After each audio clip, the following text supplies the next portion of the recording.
Good morning, students. Welcome to this channel. I am Advocate Arun तलवार। Maintenance के ऊपर बात करें, ये बहुत लंबा चौड़ा सब्जेक्ट होता है। मेंटेनेंस, इसमें कई उलझने होते हैं, कई लूप होल होते हैं और इसमें जजमेंट ज़्यादातर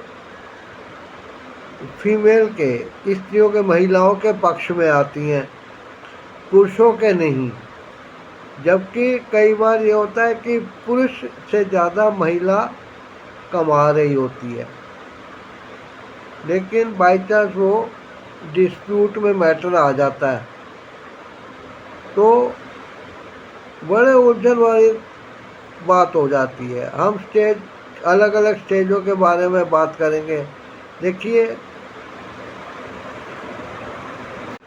सेक्शन 498A IPC, इसकी भी बहुत सारी स्टेजें होती हैं जहाँ से कि केस की पार्टी, उसको फैमिली केस की पार्टीज को गुजरना ही पड़ता है। ऐसे मेंटेनेंस का है। मेंटेनेंस में भी कई स्टेजेस आती हैं जिनको कि धीरे धीरे 1 बाय 1 हमें क्रॉस करना होता है।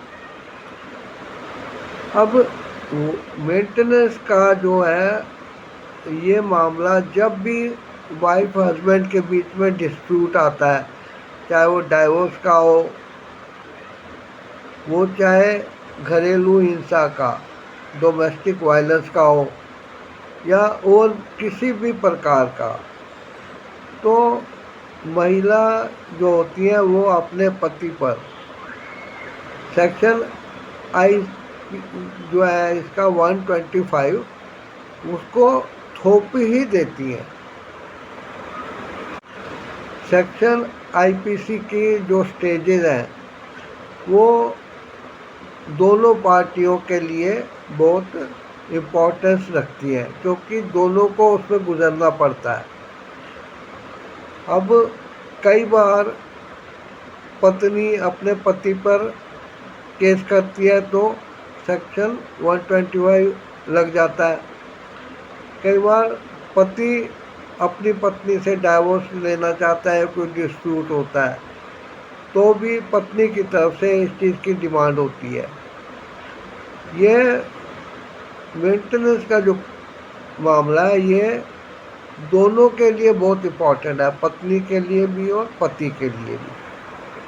बस मैं इतना ही चाहूँगा कि यदि आपने अब तक इस चैनल को सब्सक्राइब नहीं किया तो सब्सक्राइब कर लीजिए, और यदि ऑल का बटन उन व्यूअर्स ने, सब्सक्राइबर ने नहीं दबाया जो कि पहले सब्सक्राइब कर चुके हैं, वो भी ऑल का नोटिफिकेशन पाने के लिए ऑल का बटन ज़रूर ऑन कर लें, ताकि मेरे आने वाले वीडियोस की भी जानकारी उनको ऐसे ही मिलती रहे।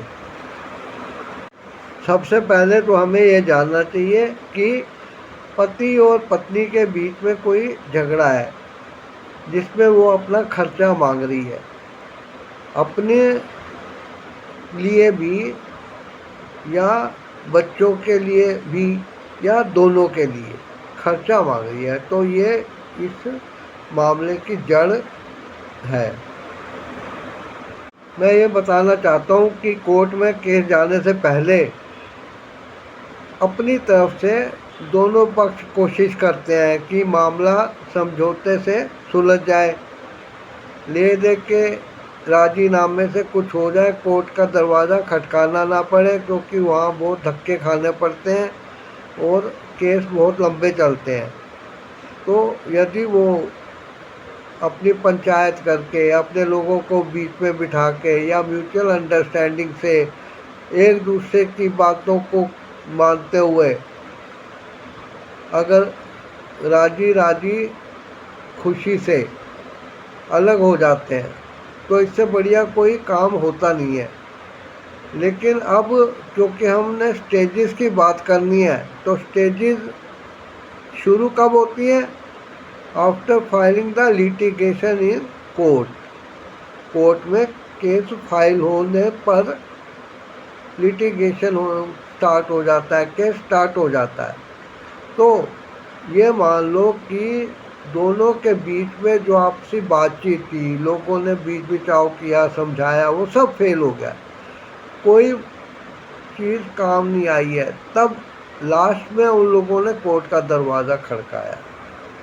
स्टेज की बात करें तो पहला कदम ये होगा कि पत्नी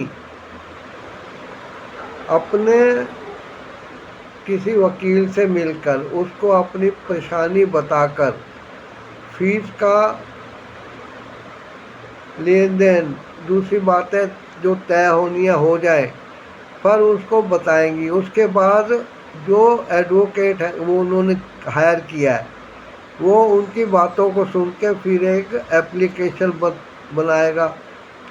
एप्लीकेशन के लिए आप प्लेंट वाला वीडियो भी देख लीजिएगा कि प्लेंट क्या होता है और कैसे बनता है।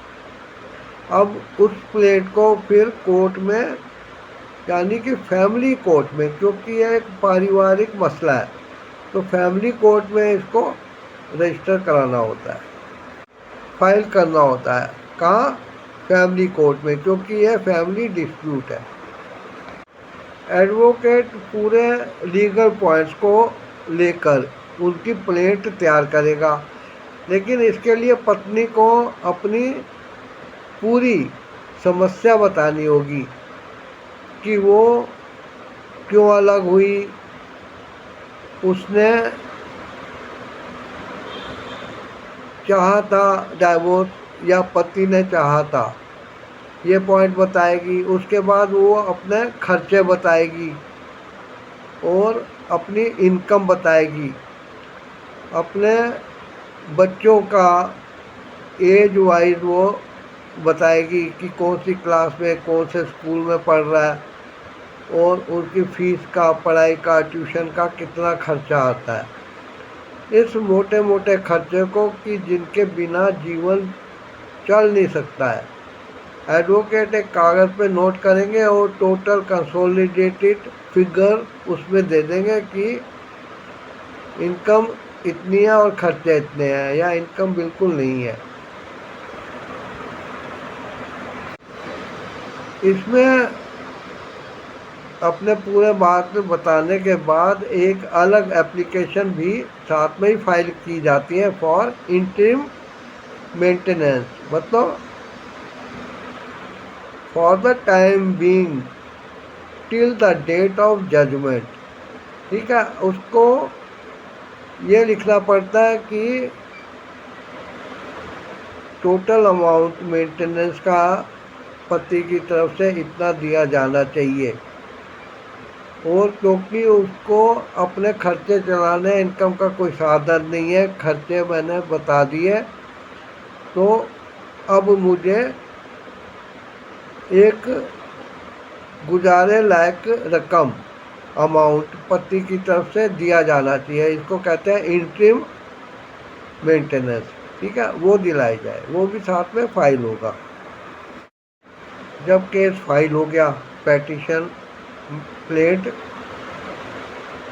फाइल होगी, अब सेकंड स्टेज आती है कि कोर्ट, फैमिली कोर्ट उस एप्लीकेशन को जांचेगा, परखेगा, स्क्रूटिनाइज करेगा कि उसमें जो कुछ पॉइंट दिए गए हैं वो लीगल पॉइंट है या नहीं, मेंटेनेंस बनेगा या नहीं, कोई गुंजाइश है या नहीं, या सिर्फ ये टाइम पास करने के लिए, किसी को तंग करने के लिए पेटिशन डाली गई है।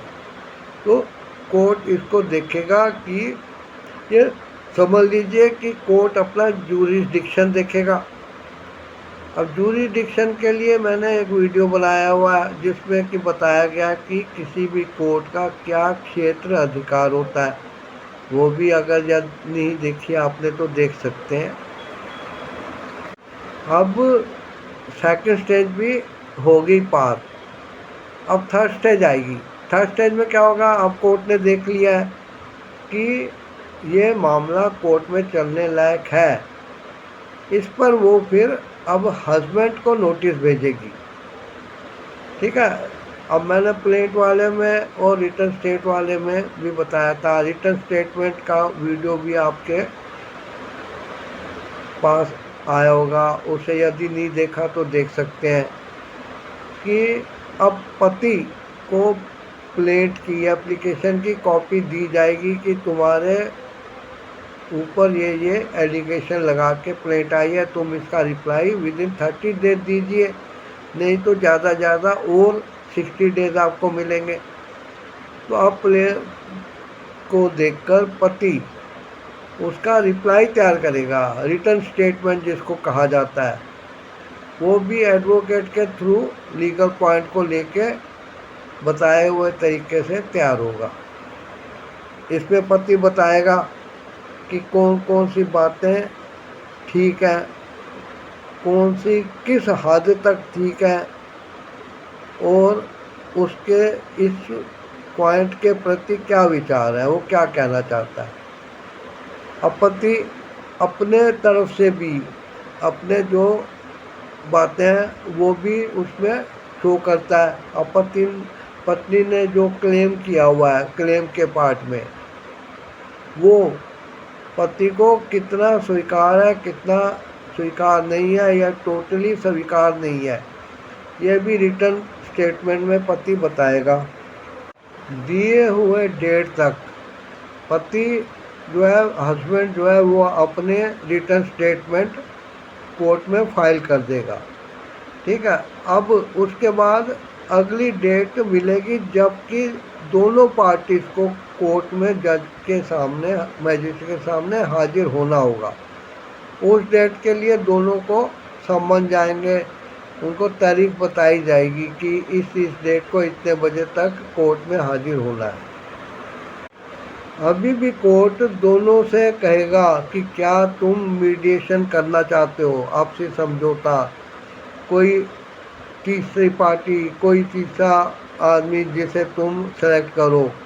अगर तुम्हारे बीच में जो मनमुटाव है उसको तय कर दे, तुम्हारी शर्तें तय कर दे, तो ये बहुत अच्छा होगा कि तुम रिकॉन्सिलेशन के लिए चले जाओ, कॉन्साइल करके इसको।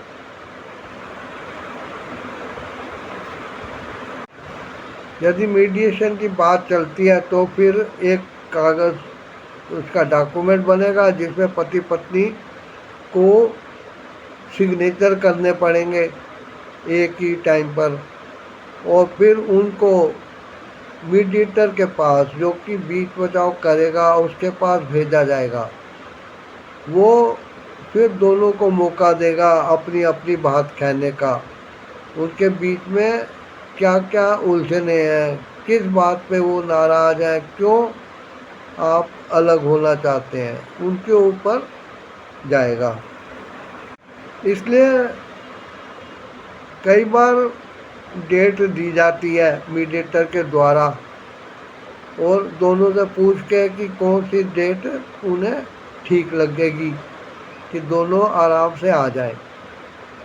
अब बातें करते करते यदि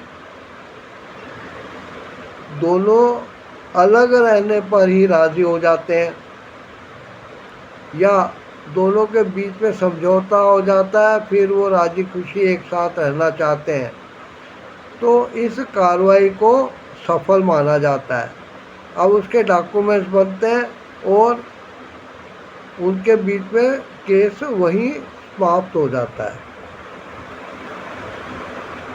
अब यदि मीडिएटर के द्वारा कोशिश करने के बावजूद दोनों अपने अपने बात पर अड़े रहते हैं और कोई समझौता नहीं करना चाहते, तब फिर इस कार्रवाई को फेल माना जाता है। अब उसकी फाइल जो है मीडिएटर के द्वारा वापस कोर्ट के पास, फैमिली कोर्ट के पास भेज दी जाती है कि भैया अपने तो बस का नहीं रहा, अब जो कुछ करना है आप करिए।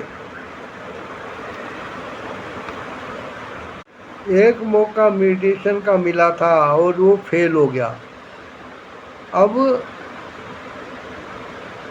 कोर्ट हस्बैंड को कहेगी कि तुम्हारे खिलाफ जो केस फाइल हुआ है उसका रिप्लाई दो कि तुमने इसके बारे में क्या कहना है, क्या सच है क्या गलत है। उसने अपने रिटर्न स्टेटमेंट को उस टाइम बनाना है। पहले का रिटर्न स्टेटमेंट जो है वो उसने बनाया, लेकिन कोर्ट ने उसको मीडिएशन का मौका मिला, तो अब उसका रिप्लाई जो है ये माना जाएगा। और फिर उसके बाद जो इंटरिम मेंटेनेंस की पत्नी ने एक एप्लीकेशन लगाई है, उसका भी जवाब दिया जाएगा कि जब तक वो मेंटेनेंस कोर्ट के द्वारा सेटल नहीं होता है, पत्नी को कुछ भी देने के लिए तैयार नहीं है, क्योंकि वो नहीं चाहता कि वो अलग हो। लेकिन पत्नी अपनी इच्छा से बिना हालात को समझे, बिना किसी मजबूरी के अलग रहना चाहती है। इसलिए वो ये नहीं चाहता कि उसका पैसा बिना बात के पत्नी को सहारा दे कि वो अलग रह सके। वो ये कोर्ट से कह सकता है कि मैं इसको अपने पास रखना चाहता हूँ और मुझे मेंटेनेंस देने के लिए मजबूर ना किया जाए। अब मेंटेनेंस से बचने के लिए मैंने एक वीडियो बनाया था, वो भी देखना बहुत ज़रूरी है, क्योंकि अब वो अपने डिफेंस में अपने रिटर्न स्टेटमेंट में कुछ बताएगा कि उसके कितनी इनकम है, उसको कितनी लोन की ईएमआई देनी पड़ती है, उसके बाकी खर्चे कितने हैं, उसके ऊपर क्या लायबिलिटीज़ हैं। अब लायबिलिटीज़ में मैंने बताया था पेरेंट्स का खर्चा उसे उठाना होता है, उसके बाद छोटे बहन भाइयों के पढ़ाई के और दूसरे खर्चे भी उसके जिम्मे होते हैं। उसके बाद उसने कोई ऐसी बहन जो अनमैरिड है, उसका खर्चा भी करना पड़ता है। और कई जो बहन घर बैठी है, घर आ गई है किसी वजह से, तो उसका खर्चा भी उठाना पड़ता है।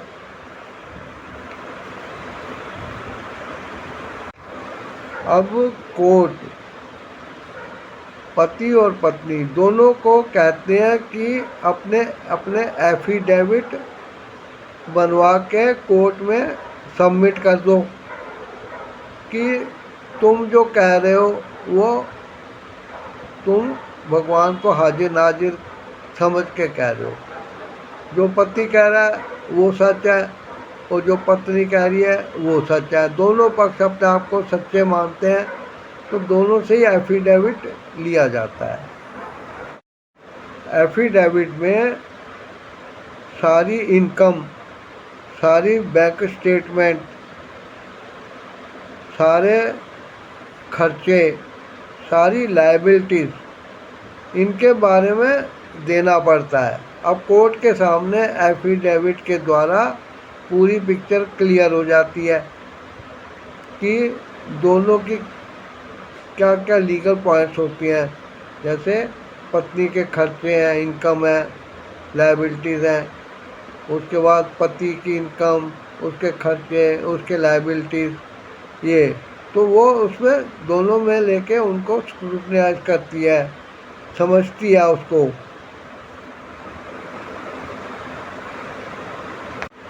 अब इंटरिम मेंटेनेंस सारी चीज़ें फेल हो जाने के बाद इंटरिम मेंटेनेंस की बात आती है। अब कोर्ट वो कहती है कि भैया पत्नी जो मांग रही है कि कोर्ट केस के दौरान उसके क्या क्या खर्चे होंगे, उसको देखती परखती है कि कौन क्या बता रहा है।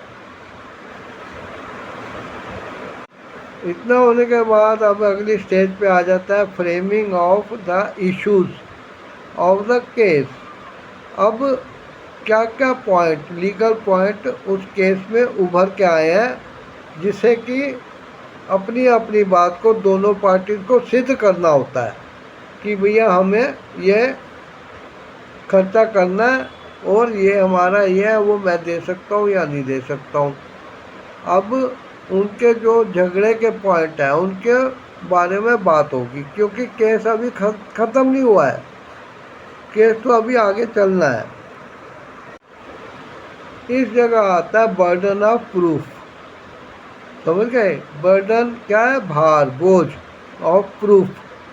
ठीक है। अब पत्नी ने कोई आरोप लगाया तो उसको उसे सिद्ध करना पड़ेगा। पति के ऊपर कोई आरोप लगे तो उसको उस आरोप को खंडित करना है, उसे झूठा साबित करना है। तो ये होता है बर्डन ऑफ प्रूफ। अब इसकी स्टेज आती है, दोनों अपने अपने बात का खुलासा करते हैं कि क्या सच कहा जा रहा है, क्या झूठ कहा जा रहा है। इसी के साथ एविडेंस का स्टेज शुरू हो जाएगा।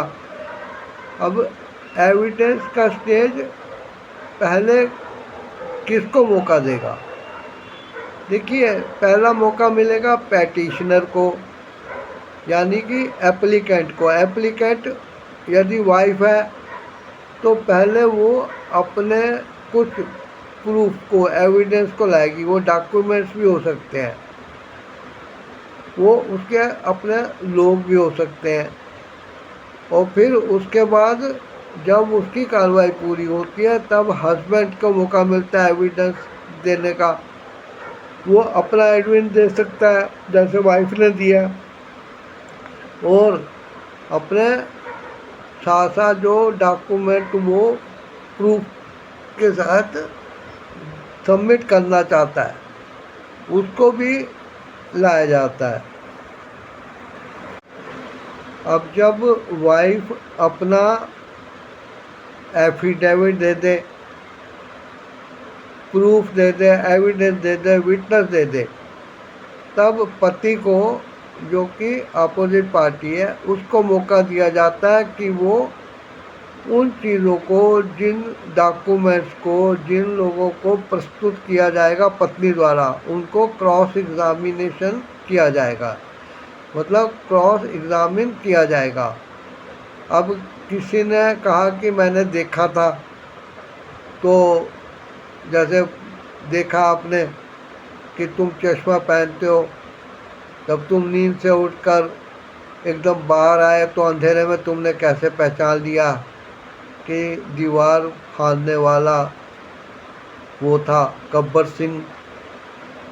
तो इस तरीके से ये क्रॉस एग्जामिनेशन होता है। जब वाइफ के एविडेंस पे कार्रवाई पूरी हो जाती है, अब मौका आता है हस्बैंड का कि वो अपने एविडेंस, डॉक्यूमेंट, एफिडेविट वगैरह सबमिट जो किए हैं उसके बारे में क्रॉस एग्जामिनेशन का सामना करें।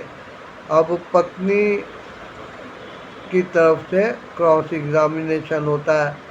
ये क्रॉस एग्जामिनेशन इंडिविजुअली भी हो सकता है या एडवोकेट के थ्रू भी हो सकता है। जब दोनों पार्टीज को एविडेंस देने का और क्रॉस एग्जामिनेशन एक दूसरे को करने का मौका दे दिया तो अब ये स्टेज पार हो जाती है। अब आता है फाइनल आर्गूमेंट्स की।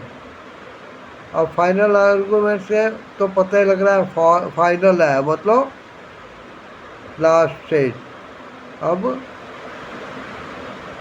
फाइनल आर्गूमेंट दी जाएंगी, बहस होगी अब कि ये बातें थी, ऐसे थी, जो था, जो क्लू सामने आएंगे, पॉइंट, उनके ऊपर बहस होगी कि इसमें कितना दम था, इसमें कितना दम था, इसमें क्या हुआ, इसमें क्या नहीं हुआ, इसमें कहाँ कमी पाई गई। इनके ऊपर आर्गूमेंट्स होंगे। कोर्ट में ये केस जो चला उसमें क्या क्या बातें आई हैं, उनके बाद इनके ऊपर पूरी बहस होती है कि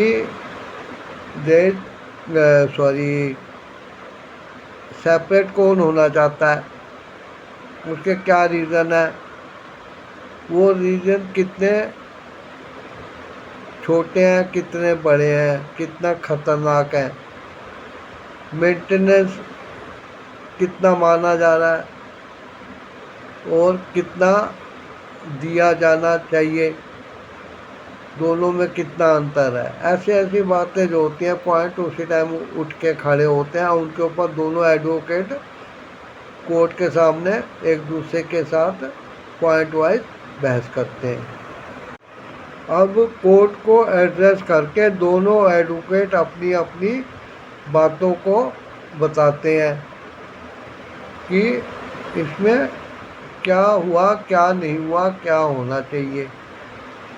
तो ये भी स्टेज पार होने के बाद फिर बात आ जाती है कि लास्ट में फाइनल जजमेंट का टाइम आ जाता है। कई बार क्या होता है कि पूरी आर्गूमेंट जो एडवोकेट्स करते हैं वो स्टेज पार हो जाने के बाद अब दोनों एडवोकेट जो है उनको सुनने के बाद कई बार उसी टाइम जजमेंट पास कर दिया जाता है कोर्ट के द्वारा, या उसको सुरक्षित रख लिया जाता है और next date of pronouncing the judgment fix कर दी जाती है और कहा जाता है कि दोनों पार्टी इस तारीख को इतने बजे तक कोर्ट में फाइनल जजमेंट सुनने के लिए हाजिर हो। ज़्यादातर ऐसे केसों में यही स्टेजेस चलती हैं, लेकिन कई बार किसी वजह से स्टेजेस में बदलाव भी आ सकता है। अभी रिजॉइंडर वगैरह के मामले आते हैं, उसके लिए किसी दिन वीडियो बनाएंगे और आपको जानकारी मिलेगी रिजॉइंडर क्या होता है। अब रिजॉइंडर वगैरह को कभी एक्सेप्ट किया जाता है, कभी उस एप्लीकेशन को अस्वीकार कर दिया जाता है, मना कर दिया जाता है कि रिजॉइंडर नहीं होगा।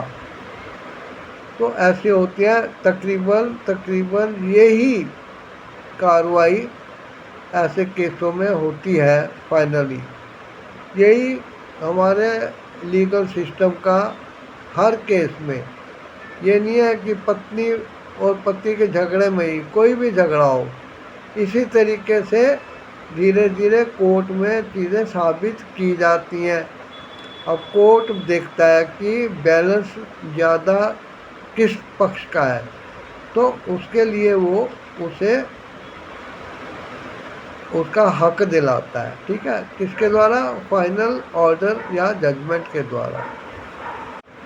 ये स्टेजेस थी जिनके बारे में इस वीडियो में मैंने आपको बताया। आशा करता हूँ ये जानकारी आपको पसंद आई होगी और आप वीडियो को लाइक करेंगे, शेयर करेंगे और कमेंट करेंगे। मिलते हैं फिर किसी अगली वीडियो में कानून की पूरी जानकारी के साथ। Thanks for watching the video.